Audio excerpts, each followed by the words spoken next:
শুনছেন নটার গল্প, গল্পে গল্পে জমজমাট।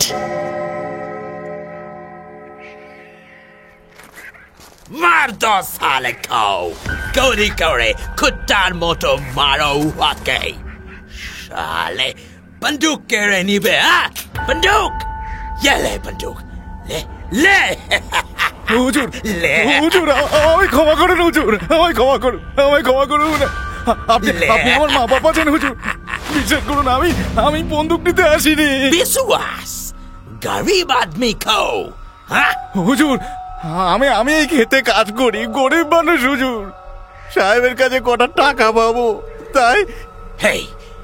এই সব ড্রামাবাজি বিলকুল বন্ধ কর। স্মিথের বাংলোর আশেপাশে পয়সা নিতে এসেছিলি তুই? পয়সা না বন্দুক, কোনটা? না না হুজুর, না, আমি সিপাহীদের কেউ না হুজুর, আমি golden Smith. Yes sir. Fire! হুজুর, হুজুর না, হুজুর, হুজুর না।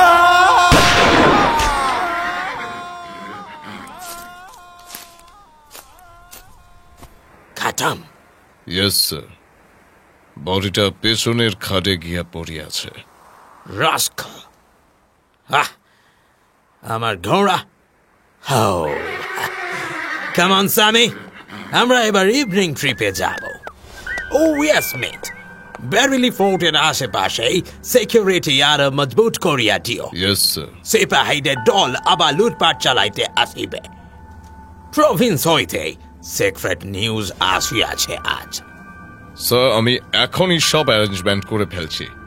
পাঞ্জাবি রেজিমেন্টকে কাজে লাগাও Smith. They are very hard nut to crack. বিপদ দেখিলেই গুলি করিবে, ওকে? Yes sir. ডার্টি নিগারদের খতম করিয়া দিবে। অর্ডার আমি ম্যানেজ করিয়া দিব, বুঝিয়াছ? Yes sir. স্যামি, চল স্যামি।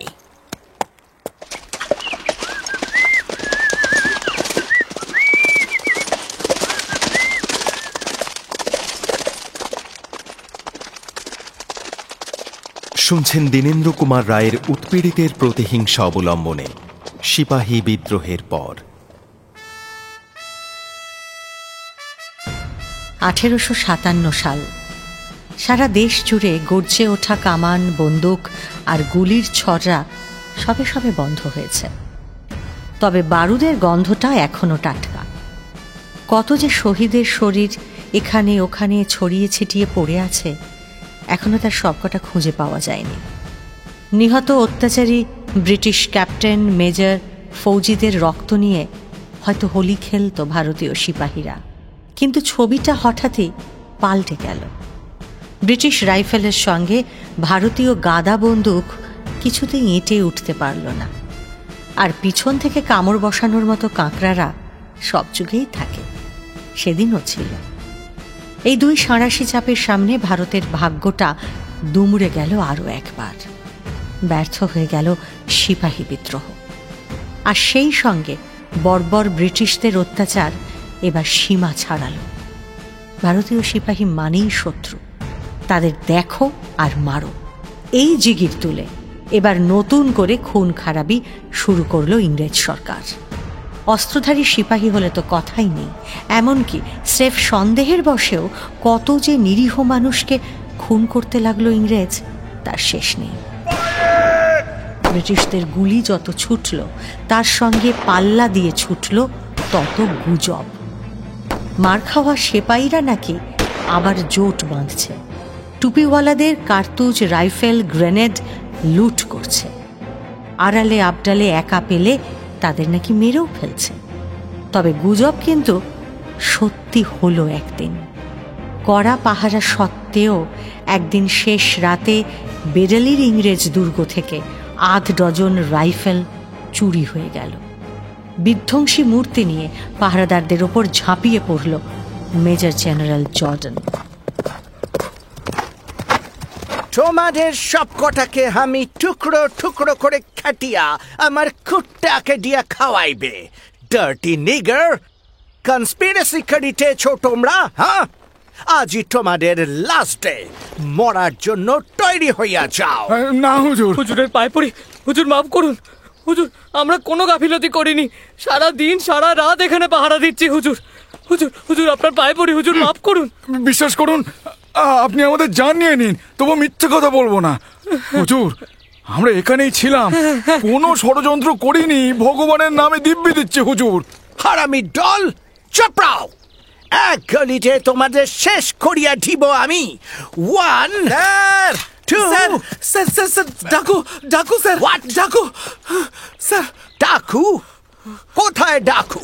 স্যার, ফোর্টের পিছনের দরজায় স্যার। কাল অনেক রাতে একসঙ্গে তা প্রায় 50 জন ডাকু ঘোড়া ছুটি এসেছে স্যার। সুবেদারদের পান্ডা রাম সিংকে খতম করেছে, লক্ষণ, মাধো আর উধম সিংকে মেরেছে ওরা। What nonsense! কেউ চাচাইতে পারিল না? সামনের দরজায় পাহারা ছিল হুজুর, পিছনের দিকে বোধহয় ওরা একটু ঘুমিয়ে পড়েছিল। গামছা দিয়ে পিছমোড়া করে মুখ হাত পা বেঁধে মেরেছে, কেউ আওয়াজ করতে পারেনি স্যার। তারপর তারপর গোলাঘর লুট করে পালিয়ে গেছে স্যার। বড় খতরনাক ডাকু স্যার, কেউ ওদের ধরতে পারলো না স্যার। আর তুমি কি করিতেছিলে? বন্দুক ছুড়তে পারো নাই? স্যার স্যার সত্যি কথা বলছি স্যার, রাতের অন্ধকারে এমন দৃশ্য দেখে আর নড়াচড়া করতে পারিনি স্যার। জান হাতে নিয়ে লুকিয়েছিলাম হুজুর, অতজন ডাকুর সামনে আমি একা কি করবো হুজুর? হ্যাঁ, আপনি বলুন। Absurd, hopeless! এই দেশি সিপাহীদের দল আবার বিদ্রোহ শুরু করিয়া দিবে। না, সদরে এবার খবর না দিলে চলিবে না, এদের বড্ড বাড়িয়া আছে।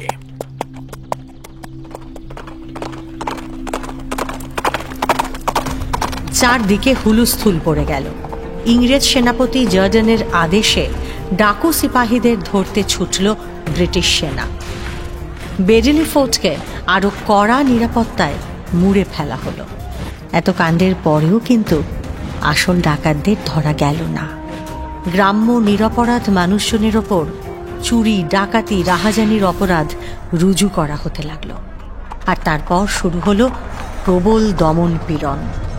সাক্ষী দিল ব্রিটিশ ফৌজ, বিচারক হলেন ব্রিটিশ মেজর। বেরেলি গ্রামের আশেপাশে যেন মৃত্যুপুরী তৈরি হলো। গাছে ঝুলিয়ে, খাদে ফেলে, চাবুক মেরে, গুলি করে যেভাবে পারল নিরপরাধ গ্রামবাসীদের খতম করতে শুরু করে দিল ব্রিটিশ সেনা। দেখতে দেখতে এই কাণ্ডটা ভারতের অন্যান্য জায়গাতেও ছড়িয়ে পড়ল। যেখানে ডাকাতির গুজব, সেখানেই শুরু হলো বিচারের নামে এমন নির্দয় প্রহসন। কিন্তু এত দমন পীড়নের পরেও ইংরেজ শাসকদের মন থেকে ভয় গেল না। সিপাহীদের স্বতঃস্ফূর্ত আন্দোলন তারা দেখে নিয়েছে। তাদের পাশে এবার যদি গোটা দেশ এসে দাঁড়ায়, তাহলে যা ঘটতে পারে সে কথা ভেবেই এবার মিলিটারি কমিশন বসল। মেজর জেনারেল জর্ডনের সুপারিশে সেই কমিশনের সভাপতি হলেন ক্যাপ্টেন থর্নটন। কমিশনের 10 জন সদস্য, তবে সভাপতির কথাই চূড়ান্ত।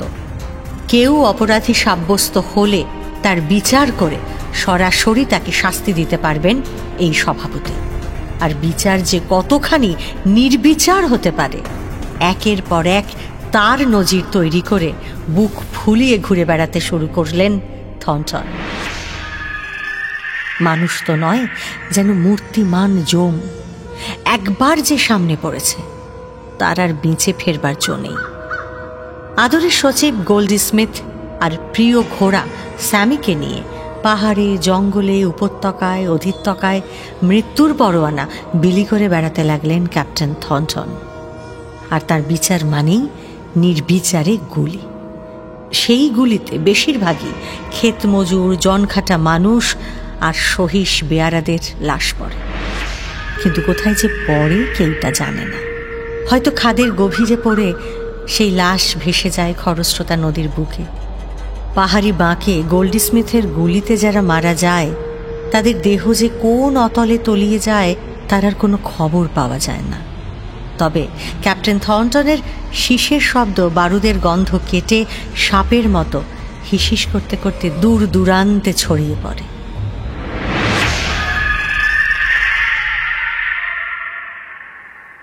দেখতে দেখতে আরও একটা বছর কেটে গেল। সাল 1858।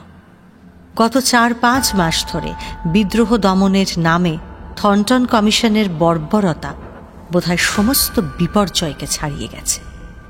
কিন্তু আশ্চর্যের বিষয় হলো এই যে গোল্ডিস্মিথ এবং ক্যাপ্টেন থর্নটনের মতো সাক্ষাৎ শয়তানের চোখ এড়িয়েও নাকি এখনো গোপনে সরকারি বন্দুক লুট হয়ে চলেছে। কার্তুজের হিসেব মিলছে না। বিচার প্রক্রিয়াটা আরও কতটা কড়া করা যায় সেই ভাবনা ভাবতে ভাবতেই সেদিন বিকেলের দিকটায় স্যামির পিঠে চেপে হাওয়া খেতে বেরিয়েছেন থর্নটন।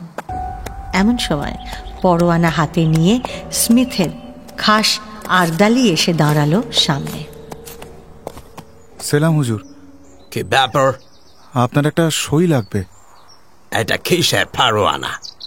হুজুর, আব্দুল গফুর নামে এক সিপাহীকে কোতল করা জরুরি আছে। পাহাড়ের ওপর থেকে আমার মালিক তাকে গ্রেপ্তার করেছেন হুজুর। তার হুকুমেই আমি আপনার কাছে ছুটে এসেছি। তাই নাকি? স্মিথ উহাকে অ্যারেস্ট করিয়াছে কেন? উহার অপরাধ কি? আর্মির বন্দুক চুরি করে পালাচ্ছিল হুজুর, মালিকের হাতে ধরা পড়ে গেছে। মাই গড! চুরি যাওয়া বন্দুকটা কোথায় আছে তুমি জানো?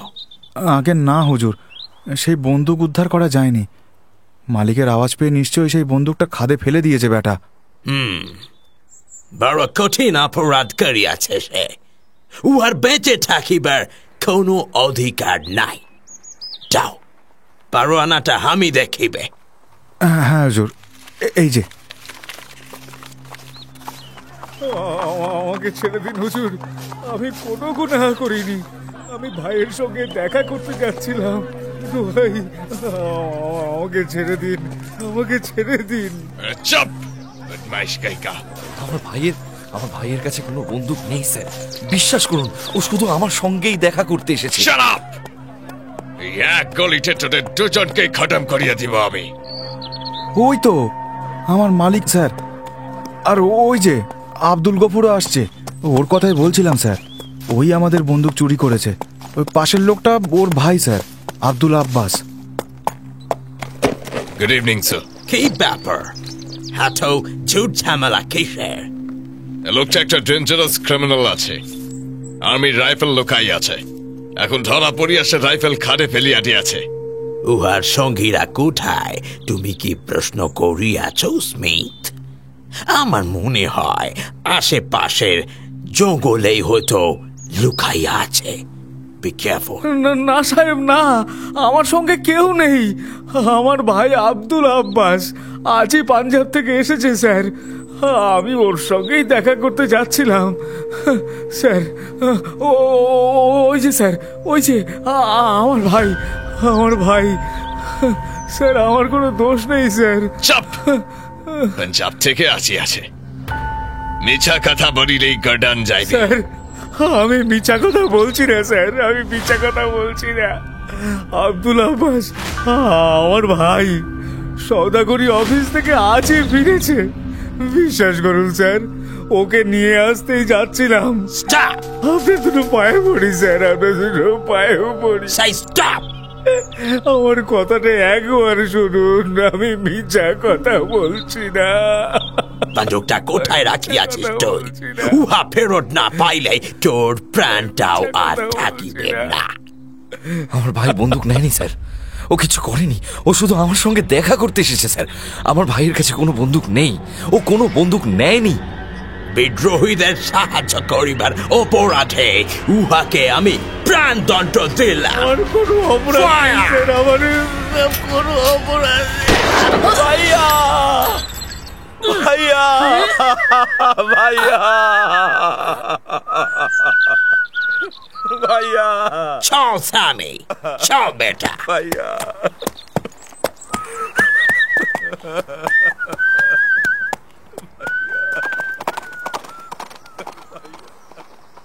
স্মিথের গুলিটা লক্ষ্যভেদ করার সঙ্গে সঙ্গে আব্দুল গফুরের মৃতদেহটা গড়িয়ে পড়ল পাশের খাদে।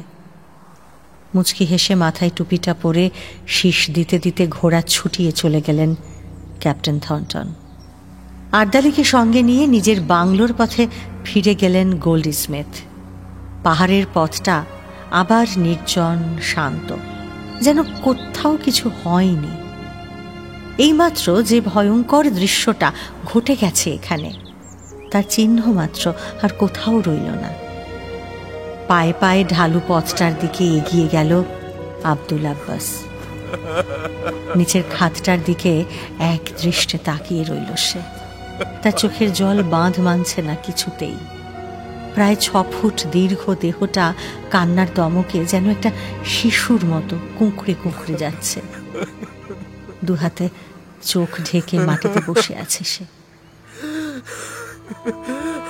পাঞ্জাবের সওদাগরি অফিস থেকে কদিনের ছুটি নিয়ে আজই বাড়ি ফিরেছে আব্দুল আব্বাস। ভাইয়ের এই বাড়ি ফেরার দিনটাতে তার দাদা আব্দুল গফুরের ভারী আনন্দ হয়। বেরিলি বাজারের কাছে নিজে ভাইকে আনতে যায় সে। আজও তেমনই বেরিয়েছিল।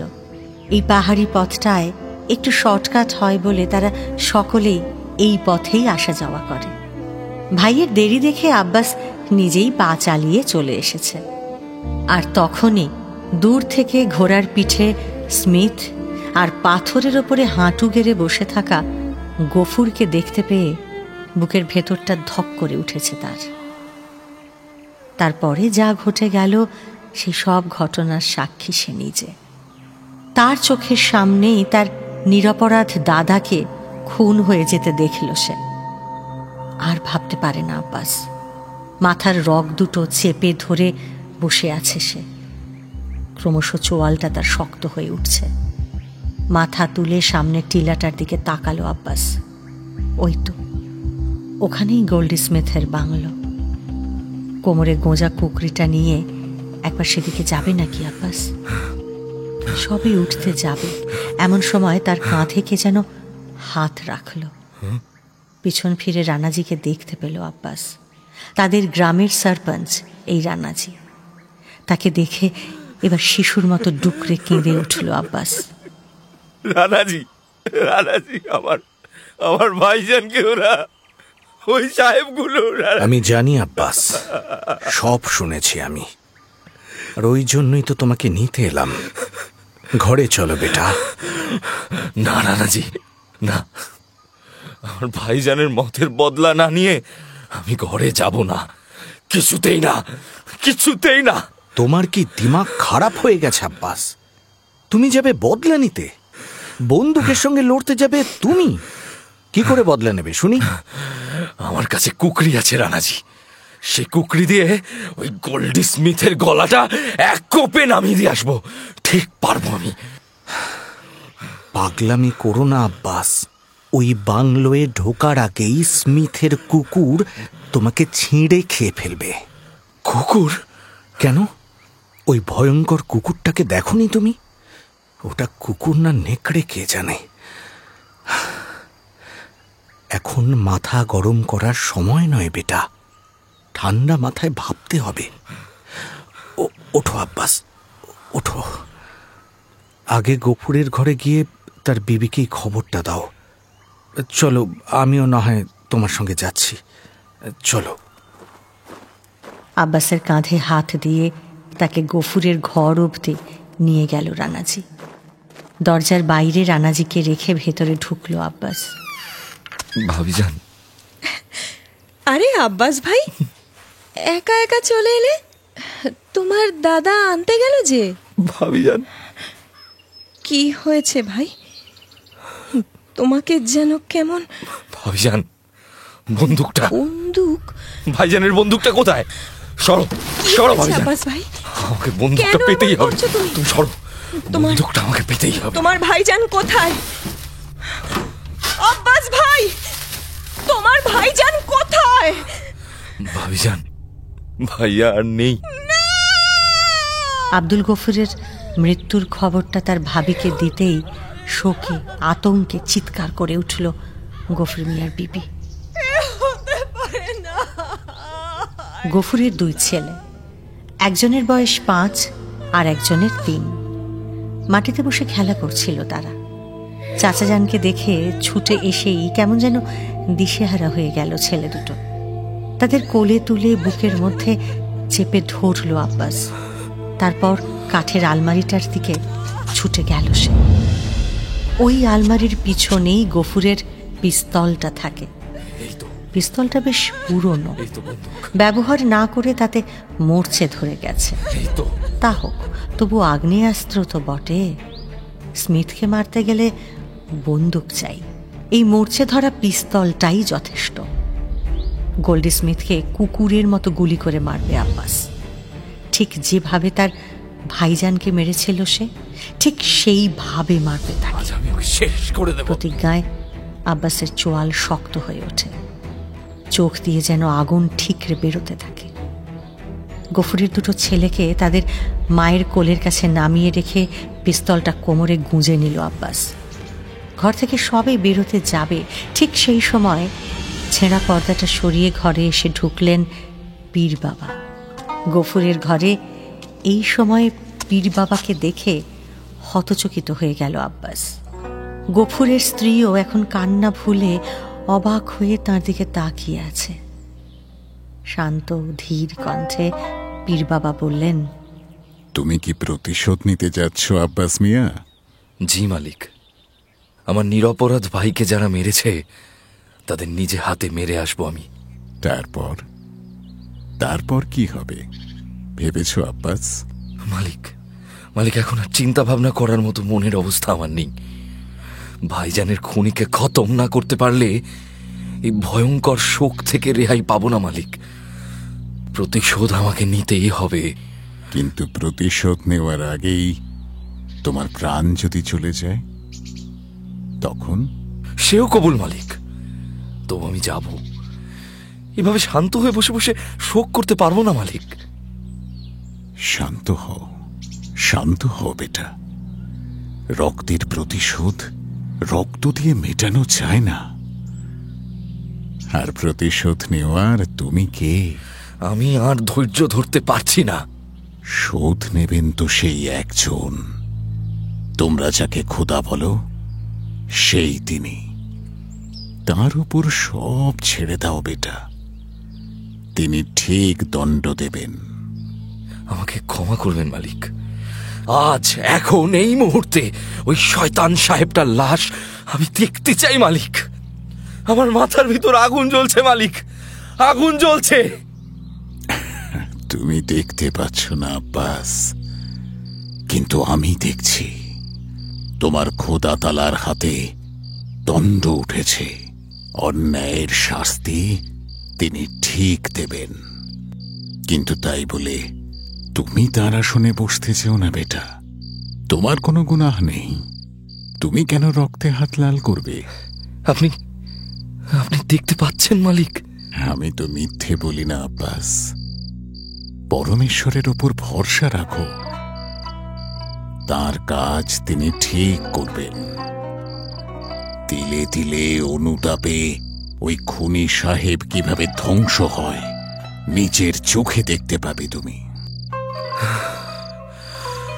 আমাকে সান্ত্বনা দিচ্ছেন মালিক। একদিন না একদিন সবাইকে তো ধ্বংস হতেই হবে। ততদিন ধরে অপেক্ষা করে থাকবো আমি। আমার ভাইজান কি তাতে শান্তি পাবে মালিক? আমার ভাইজান কি শান্তি পাবে? পাবে আব্বাস, পাবে।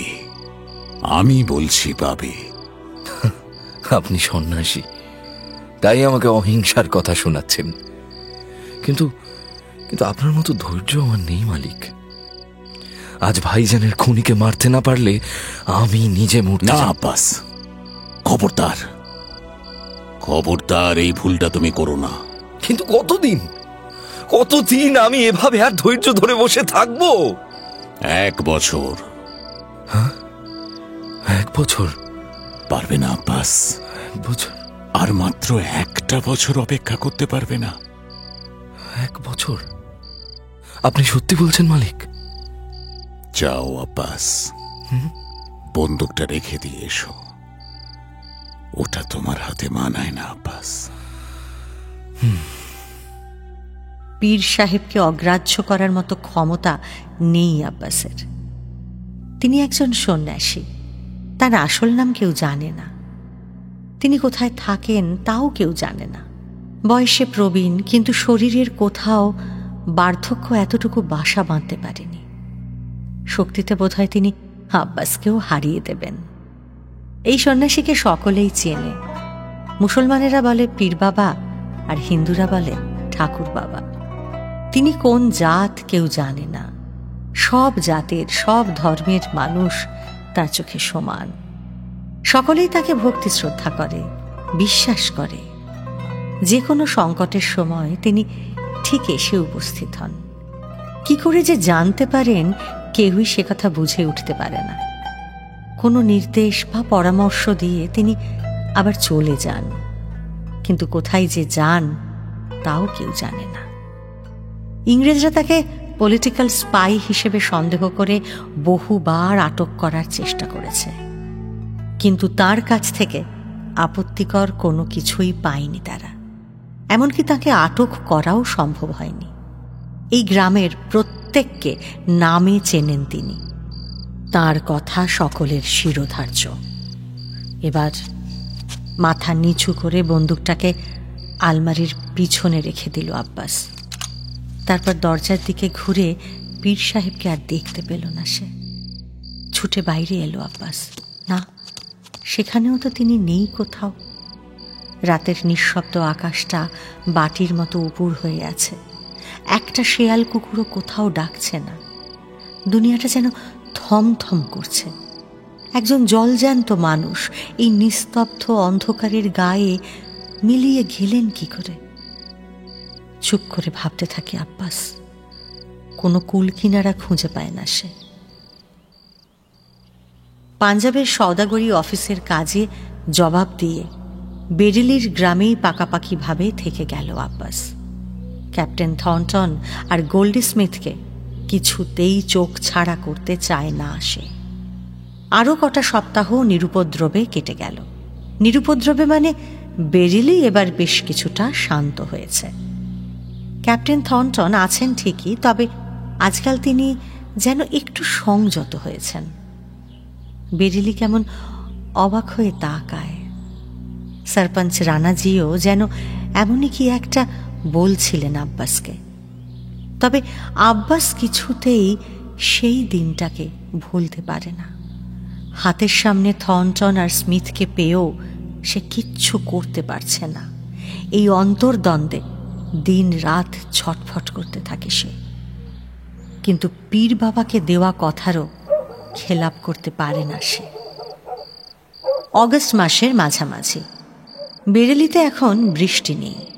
আকাশটা আজ পরিষ্কার আছে বলেই অনেকদিন পরে স্পষ্ট করে চাঁদটাকে দেখা যাচ্ছে। রাত তখন 8টা হবে। আজ আর বেড়াতে বেরোননি ক্যাপ্টেন থর্নটন। ইদানিং কি যে হয়েছে তাঁর, তা তিনি নিজেও বুঝতে পারেন না। কোনো কিছুতেই যেন আর আগের মতো উৎসাহ পান না তিনি। গুলি, রক্ত এগুলো দেখে ভেতরে আর আগের মতো সেই পৈশাচিক উল্লাসটা হয় না। দু একজন কাছের বন্ধু অবশ্য বলেছে তাকে যে তাকে নাকি কোনো একটা ভারতীয় রোগে ধরেছে, তবে সে রোগের নাম জানেন না থর্নটন। বারান্দার ডেক চেয়ারে চুপ করে বসে আছেন ক্যাপ্টেন। আকাশের দিকে তাকিয়ে মনে মনে ভাবছেন, আচ্ছা, এতগুলো দিন ধরিয়া যা করিলাম উহা কি ঠিক করিলাম? এতজন সিপাহীকে বিনা বিচারে মারিয়া ফেলিলাম। উহাদের সত্যই কোন কসুর ছিল কি? ক্ষমতা পাইয়াছি বলিয়া কি ইহা আমি করিতে পারি? What nonsense! Rubbish! আশ্চর্য! ইহা আমি কি ভাবিতেছি? আমি ক্যাপ্টেন থর্নটন। সরকার বাহাদুর আমাকে ক্ষমতা দিয়াছে। আমি কেন ভুল করিব? আশ্চর্য, আশ্চর্য! হুজুর, কে ওখানে? আমি সিপাহী রাম সিং হুজুর। আমার নিকটে কেন আসিয়াছ? তোমাদিগের বক্তব্য সব স্মিথ শুনিবে। ইহা কি তোমার জানা নাই? জানি হুজুর, তবে আমি কিছু বলতে আসিনি। আপনার নামে একটা চিঠি আছে, সেটা দিতে এসেছি হুজুর। পত্র কই দেখি। এই যে হুজুর, এই নীল লেফাফাখানা আপনার নামে আছে। সিপাহী রাম সিং হাত বাড়িয়ে একটা নীল লেফাফা তুলে দিল ক্যাপ্টেন থর্নটনের হাতে। গালা মোহর দিয়ে লেফাফার মুখ এঁটে দেওয়া হয়েছে। এক টানে সেই গালা মোহর ভেঙে ফেললেন থর্নটন। ভেতর থেকে একটা নীল রঙের চিঠির কাগজ বার করে আনলেন। ইংরেজিতে কয়েকটা লাইন লেখা আছে। বাংলা তর্জমা করলে তার অর্থ দাঁড়ায়, 1858 সালের 17 জুলাই তারিখে আব্দুল গফুর নিহত হয়েছে। 1859 সালের 17 জুলাই ক্যাপ্টেন থর্নটনকে মরতে হবে। পাপের প্রায়শ্চিত্ত হতে আর ঠিক 1 বছর দেরি। চিঠির নিচে একটা সই আছে, তবে তা এতটাই অস্পষ্ট যে সেটা কার সই কিছুই বোঝা গেল না। ক্যাপ্টেন সাহেব বারবার চেষ্টা করেও স্বাক্ষরকারীর নাম উদ্ধার করতে পারলেন না। বিরক্ত হয়ে সিপাহীকে জিজ্ঞাসা করলেন, এই পত্র কে আনিয়াছে? একজন মুসলমান সিপাহী এসে দিয়ে গেছে হুজুর। বলেছে মালিকের কাছে পৌঁছে দিতে। এই পত্র কাহার লেখা? ইহা কে স্বাক্ষর করিয়াছে? তা তো জানি না হুজুর, তবে কি এই মুসলমান সিপাহীকে তুমি জানো? এই মুহূর্তে উহাকে ডাকিয়া আনো। আগে হুজুর, সেই কথাটাই বলতে যাচ্ছিলাম। ওই সিপাহীকে আমি চিনি না, কখনো দেখিনি। পাহাড়ের ওপার থেকে এসেছিল মনে হয়। চিঠিটা দিয়েই আবার ঘোড়া ছুটিয়ে চলে গেল হুজুর। What nonsense! Utter rubbish! ইহা এক নতুন ধরনের বিদ্রোহ নাকি? একটা অচেনা সিপাহী আসিয়া ব্রিটিশ ক্যাপ্টেনের সহিত মস্করা করিয়া যাইতেছে। না না না, উহারা কখনোই ক্ষমার যোগ্য নয়। হুজুর, আর জলদি হুজুর। স্মিথকে ডাকিয়া আনো, জলদি। হ্যাঁ হুজুর।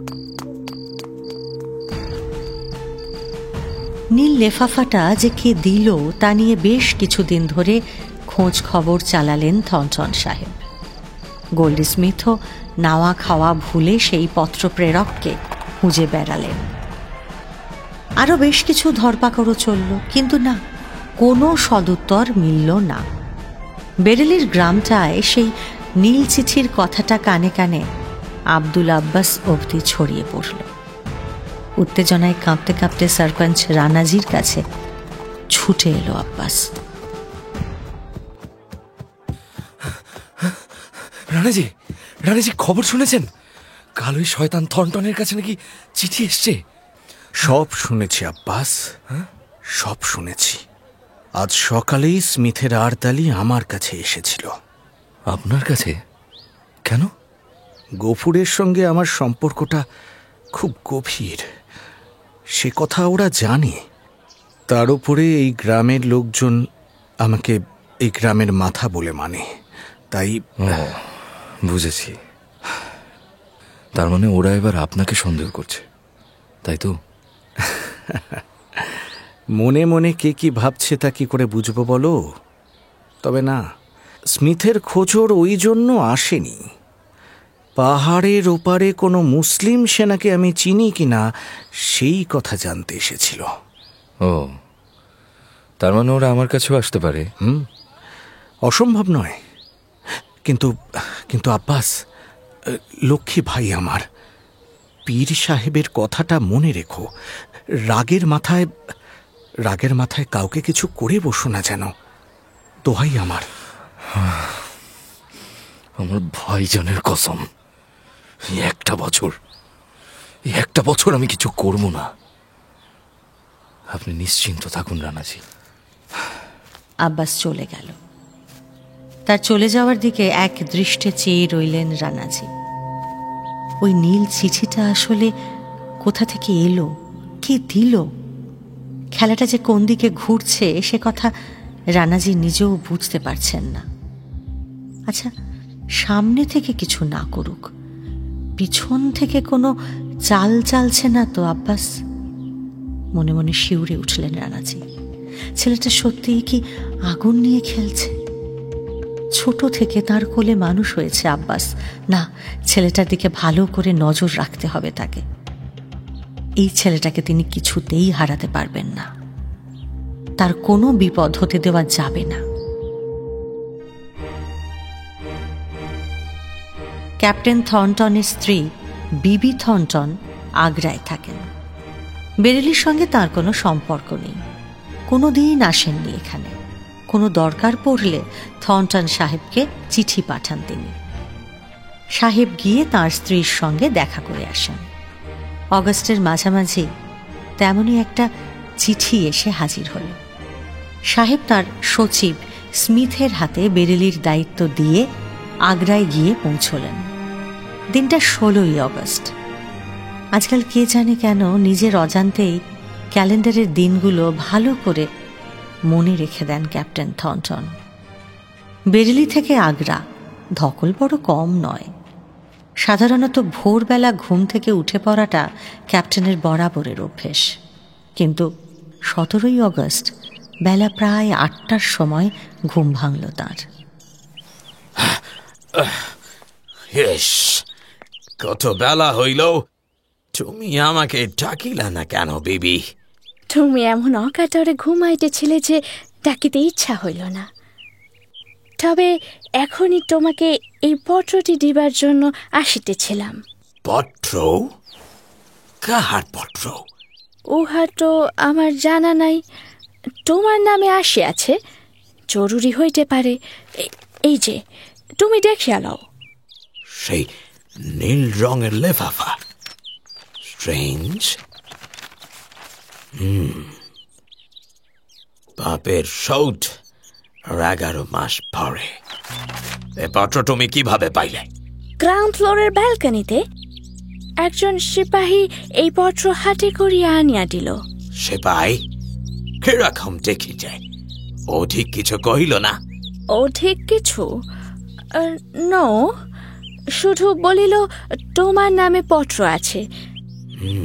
বেশ বড় সড় চেহারা, মুখ দেখি নাই, টুপিটা অনেক বড় ছিল। ডিসগাস্টিং। ডিয়ার, কিছু হইয়াছে ডিয়ার? পত্রটা কি খুব সিরিয়াস কিছু? তুমি এমন অধৈর্য হইলে কেন? No no, nothing special. আমাকে এক কাপ চা দেবে প্লিজ? ইয়েস, অফকোর্স, এখনই আনিতেছি। বিবি থর্নটন চলে গেলে সেই নীল খামটা হাতে নিয়ে উত্তেজিতভাবে ঘরময় পায়চারি করে বেড়াতে লাগলেন ক্যাপ্টেন থর্নটন। প্রথমবারের চিঠিটার কথা তার মনেই ছিল না, কিন্তু এবার এই আগ্রায় এসে তাকে চিঠি দিয়ে যাওয়ার মতো শত্রু কে আছে তার? বেরেলির সিপাহীদের এত ক্ষমতা হবে না। তাহলে তার পিছন পিছন কোনো গুপ্তচর আগ্রায় এসে হাজির হয়েছে কি? নাকি সিপাহীদের মধ্যে তলে তলে আবারও একটা নেটওয়ার্ক গড়ে উঠছে? আশ্চর্য, এত ধুরন্ধর আর সতর্ক ব্রিটিশ নজর এড়িয়ে এই নেটওয়ার্কটা তৈরি হচ্ছে কিভাবে? এত দমন পীড়নেও বিদ্রোহী সিপাহীদের কোমর তবে ভাঙল না? যত ভাবেন ততই অধৈর্য হয়ে ওঠেন থর্নটন। হাতের মধ্যে দলা পাকানো নীল রঙের খাম আর চিঠিটা টুকরো টুকরো করে ছিঁড়েও শান্তি পেলেন না তিনি। সামনের বাগান পেরিয়ে গেটের কাছে গিয়ে দারোয়ানকে তন্ন তন্ন করে জিজ্ঞেস করতে লাগলেন যে কাউকে ইতিমধ্যে এখানে আসতে সে দেখেছে কিনা। হ্যাঁ, দারোয়ান জানালো যে একজন ঘোড়সওয়ার সিপাহী এসেছিল বটে, তবে ক্যাপ্টেনের বাংলো, সিপাহী আসবেই। দারোয়ান তাই আর বিশেষ আমল দেয়নি। জরুরি চিঠি শুনে সে রাস্তা ছেড়ে দিয়েছে। দারোয়ানকে কাজ থেকে জবাব দিয়ে রাগে গড়গড় করতে করতে ঘরে ফিরলেন ক্যাপ্টেন থর্নটন। কিন্তু চিঠির রহস্যটা কিছুতেই উদ্ধার করতে পারলেন না। আরও একটা মাস কেটে গেল। সেদিন 17ই সেপ্টেম্বর। দিল্লির ইংরেজ সেনাপতির বাড়িতে বেশ বড় সড়ো একটা ডিনারের আয়োজন করা হয়েছে। ব্রিটিশ সেনাবাহিনীর ক্যাপ্টেন, মেজর, মেজর জেনারেল সহ উচ্চ পর্যায়ের সেনানায়কদের নিয়ে সে এক তুমুল হুল্লোড় চলছে। ক্যাপ্টেন থর্নটনও সেই ভোজসভায় আমন্ত্রিত। ভারতীয় সিপাহীদের বিদ্রোহ দমন করে থর্নটনের নামডাক বহুদূর পর্যন্ত ছড়িয়েছে। খোদ ব্রিটেনের রয়্যাল ফ্যামিলি থেকে তার নামে তারিফ করে চিঠিও এসেছে। দিল্লির এই ভোজসভায় তাই তাকে ঘিরে সকলের একটু বেশিই উৎসাহ। So, let's celebrate in the name of Captain Thornton. Thanks to you too. Thank you so much. Three cheers for Captain Thornton. খানা পিনা আমোদ প্রমোদ তখন পূর্ণ মাত্রায় চলছে। ভোজসভায় একের পর এক অতিথি এসে ক্যাপ্টেনকে অভিনন্দন জানিয়ে যাচ্ছেন। নেশায়, আবেশে, গর্বে থর্নটন সাহেব একেবারে ডগমগ। এই সাফল্য, এই জনপ্রিয়তা, এই সম্মানের জন্যই তো এত কিছু পরিশ্রম করেছেন তিনি। রাজবাহাদুরের এই তারিফের জন্য যত দূর সম্ভব যেতে হয় তিনি যাবেন, যত অত্যাচার করতে হয় সব করতে তিনি প্রস্তুত ছিলেন, আজও আছেন। তার নেশাতুর চোখের সামনে খেতাব আর পদকগুলো যেন জল জল করছে। এমন সময় এক আর্দালি তার পাশে এসে দাঁড়ালো, বলল, আপনার নামে একটা লেটার আছে স্যার। What letter? কে দিয়েছে? জানি না স্যার, রিসেপশন টেবিলে রাখা ছিল। এই যে। সেই বন্ধ মুখওয়ালা নীল লেফাফা, ভেতরে নীল কাগজের চিঠি। সেই চিঠি দেখেই সমস্ত নেশা ছুটে গেল তার। খামটা হাতে নিয়ে থরথর করে কাঁপতে লাগলেন থর্নটন। তার ঠোঁট কাঁপতে লাগলো। Hello, Captain. Are you okay? Oh, yes, yes. Carry on, please. এখানেও সেই নীল চিঠি, কিন্তু কে দিল? আর্দালির খোঁজে পিছনে তাকালেন ক্যাপ্টেন, কিন্তু সে তখন ভিড়ের মধ্যে মিশে গেছে। নেশার ঝোঁকে তার মুখটাও ভালো করে দেখা হয়নি তার। আকণ্ঠ পান করেও ক্যাপ্টেনের গলা শুকিয়ে আসছে। কোনো রকমে সকলের চোখের আড়ালে গিয়ে কাঁপা হাতে চিঠিটা খুললেন থর্নটন। শুধু 3টে শব্দ লেখা আছে সেখানে, আর 10 মাস। মাথা ঘুরছে ক্যাপ্টেনের। কোনো রকমে ওয়াশরুমে গিয়ে বমি করলেন তিনি। তারপর সোফায় এসে বসলেন। সকলের নিষেধ সত্ত্বেও পরের দিনই দিল্লি ছেড়ে বেরিলিতে ফিরে এলেন থর্নটন। বেরিলি ক্যান্টনমেন্টের বাইরে একটা সেতু আছে। আজকাল সকালবেলায় এই সেতু অবধি ঘুরতে আসেন থর্নটন। ডাক্তার বলেছেন তার মনোরোগ দেখা দিচ্ছে। সকালবেলার টাটকা হাওয়াটা স্বাস্থ্যের পক্ষে জরুরি। বিবি থর্নটনও এখন মাঝে মধ্যেই স্বামীর কাছে এসে থাকেন। ক্যাপ্টেনের দেখভাল, ওষুধ বিশুধ সবই চলছে। মাঝে মধ্যে পাখি শিকারেও বেরোন থর্নটন। বন্দুকের আওয়াজে তার ভয় কাটবে, ডাক্তারের এই নিদানটা ক্যাপ্টেনের বেশ মনে ধরেছে। সেদিন সবে সবে দিনের আলো ফুটেছে। 7 সকালেই ঘোড়া ছুটিয়ে বেরিলি সেতু পর্যন্ত এসে পৌঁছেছেন থর্নটন। আজকাল তার স্বাস্থ্যটা আগের থেকে বেশ ভালো হয়েছে। ডাক্তার আর স্ত্রীর দেখভালে মনেও স্ফূর্তি এসেছে। সব থেকে বড় কথা, আজ প্রায় 9 মাস হলো আর কোনো চিঠি তিনি পাননি। তাই ওই চিঠির ঘটনাগুলো মনের ভুল বলে ধরে নিয়ে ভালোই আছেন থর্নটন। দুর্দণ্ড প্রতাপ ব্রিটিশ ক্যাপ্টেনকে ভয় দেখানোর সাধ্য এই নেটিভ নিগারদের নেই। কথাটা থেকে থেকেই মন্ত্রের মতো আউড়ে চলেন থর্নটন। এইভাবে হয়তো নিজেকেই সাহস যোগান তিনি। সেদিন বেরিলি সেতুর পথে আসতে আসতে গুনগুন করে একটা সুর ভাঁজছিলেন থর্নটন। পুরনো শীষটাও ফিরে এসেছিল তাঁর ঠোঁটে। বোধহয় একটু অন্যমনস্ক হয়ে পড়েছিলেন। এমন সময় তার ঘোড়াটা হঠাৎ ডাক ছেড়ে দাঁড়িয়ে গেল। What happened, beta? Sammy, কে তোকে রুখিয়ে দিল? তোমার ঘোড়া আমাকে দেখে দাঁড়িয়ে গেছে ক্যাপ্টেন। কৌন? আরে তুই ওই কালা আদমিটার বাপ আছিস না? কালা সিপাই আমাদের গোলা চুরি করিয়াছিল, কুত্তার মৌত মরিয়াছিল বেটা। ঠিকই চিনেছ ক্যাপ্টেন।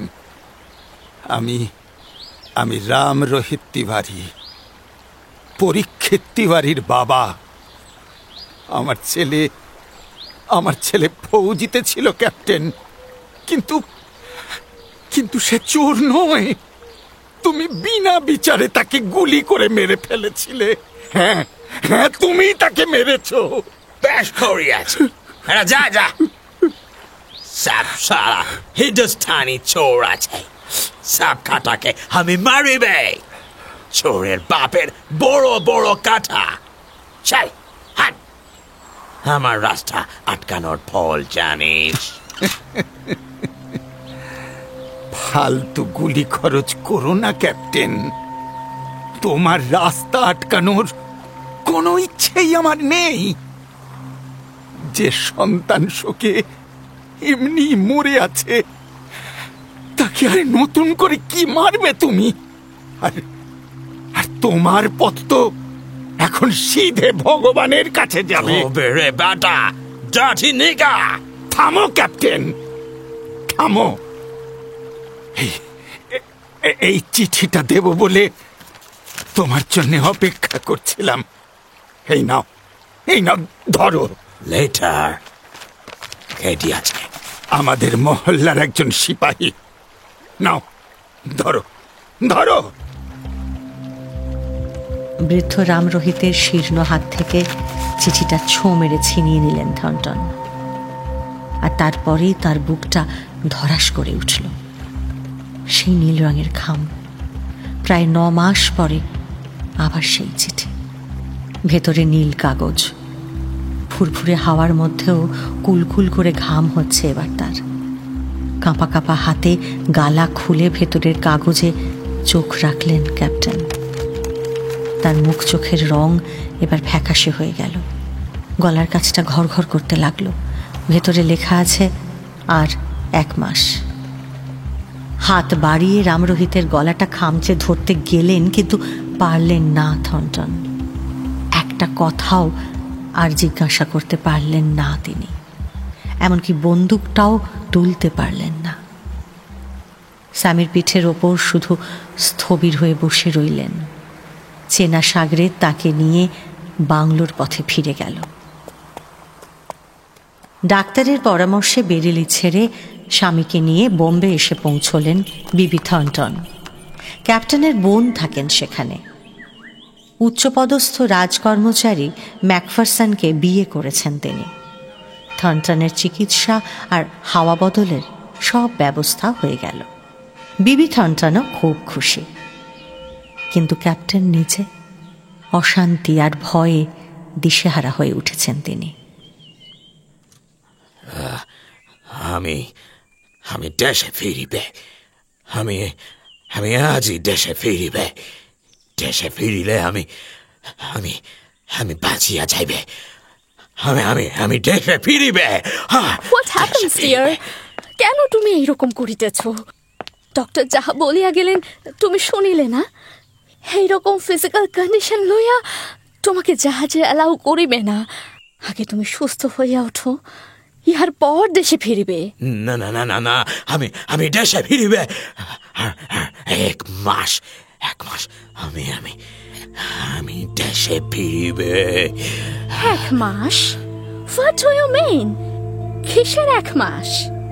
ক্যাপ্টেন থর্নটনের মানসিক বিকৃতি ঘটেছে। তার স্ত্রী, তার বোন, ডাক্তার, এ ব্যাপারে কারোর কোনো সন্দেহ নেই আর। ডাক্তারের পরামর্শে কখনো নাটক, কখনো অপেরা দেখে বেড়াতে লাগলেন থর্নটন। সেদিন হ্যামলেট দেখতে গিয়েছিলেন তিনি। পাশে তার স্ত্রী, বোন, ভগ্নিপতি সবাই হাজির। নাটক প্রায় মাঝপথে। এমন সময় বক্সের ওপর থেকে তীব্র চিৎকার করে উঠলেন থর্নটন। কি হইয়াছে?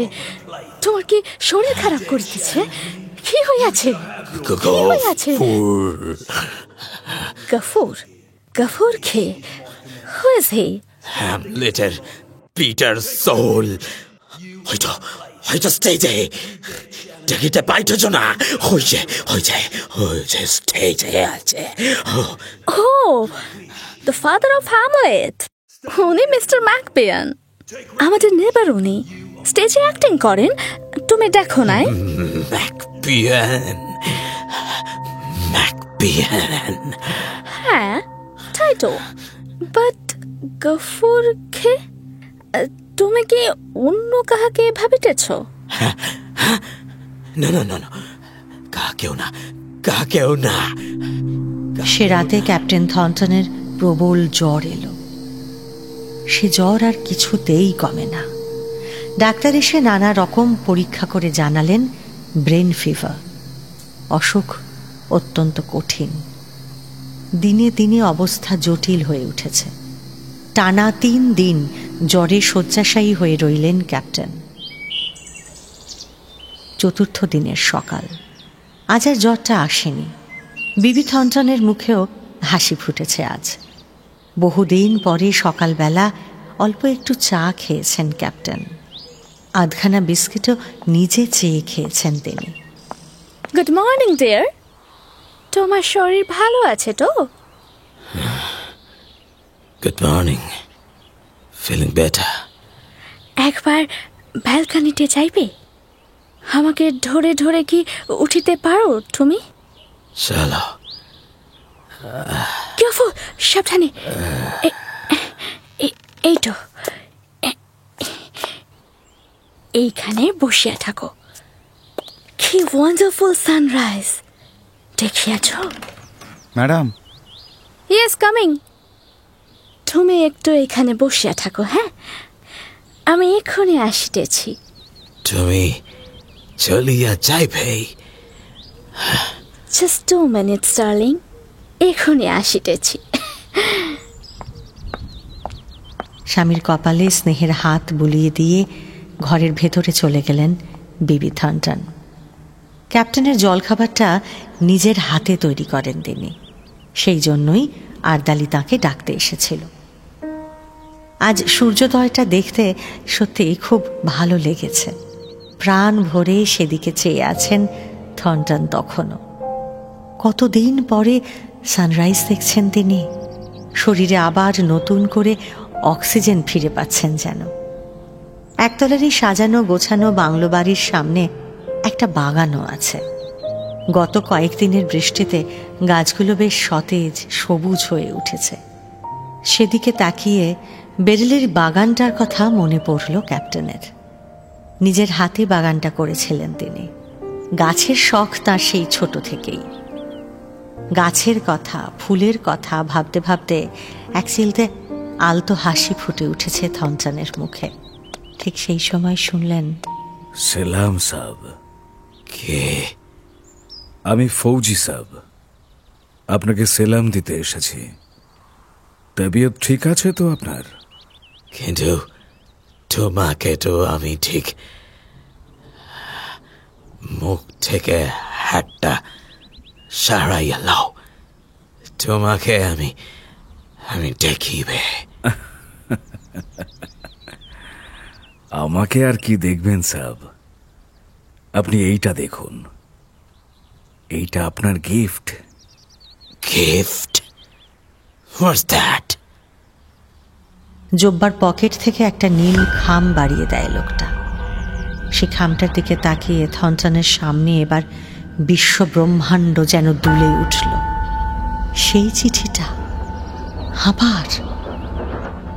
গলা দিয়ে কোনো আওয়াজ বেরোলো না তার। কাঁপতে কাঁপতে একটা ঘোরের মধ্যে খামটা ছিঁড়ে ফেললেন থর্নটন। ভেতরে সেই নীল কাগজ, একটা মাত্র লাইন সেখানে লেখা। ঝাপসা চোখে পড়লেন থর্নটন। 1 বছর শেষ, আজ 17ই জুলাই 1859। কে তুমি? কে কে কে তুমি? কে কে? আমাকে কি চিনতে পারবেন সাব? দেখুন তো। Impossible! ইয়া হইতে পারে না।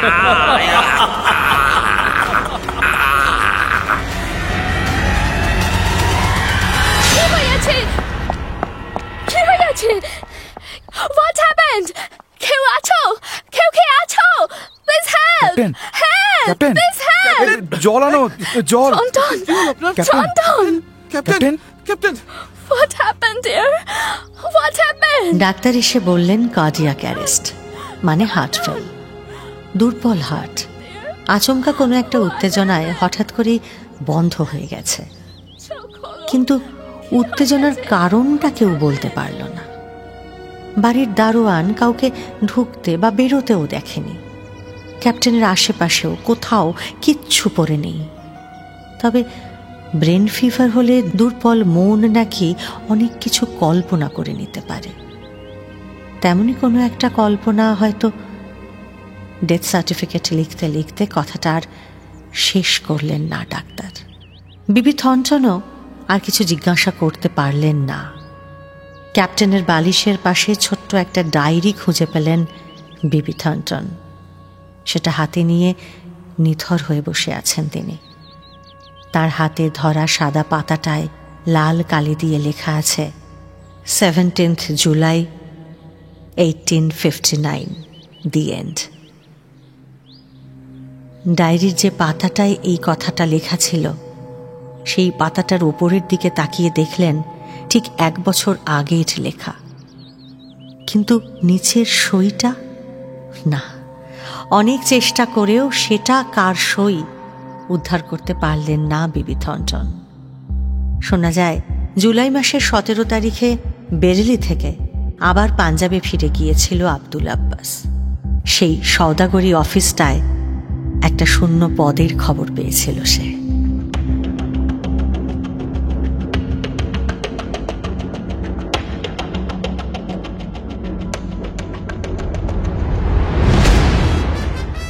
শুনলেন দীনেন্দ্র কুমার রায়ের উৎপীড়িতের প্রতিহিংসা অবলম্বনে সিপাহী বিদ্রোহের পর। আজকের প্রশ্ন, ক্যাপ্টেন থর্নটনের বোন কোথায় থাকে? গত সপ্তাহের মুক্তিগল্পের প্রশ্ন ছিল, শেষবার কোন মন্দিরে গিয়েছিল জহর?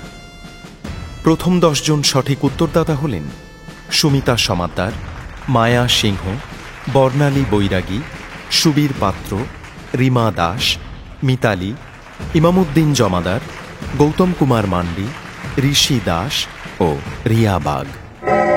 নটার গল্প, গল্পে গল্পে জমজমাট। আমাদের এই চ্যানেলটি শেয়ার ও সাবস্ক্রাইব করুন। বেল আইকন প্রেস করতে ভুলবেন না কিন্তু।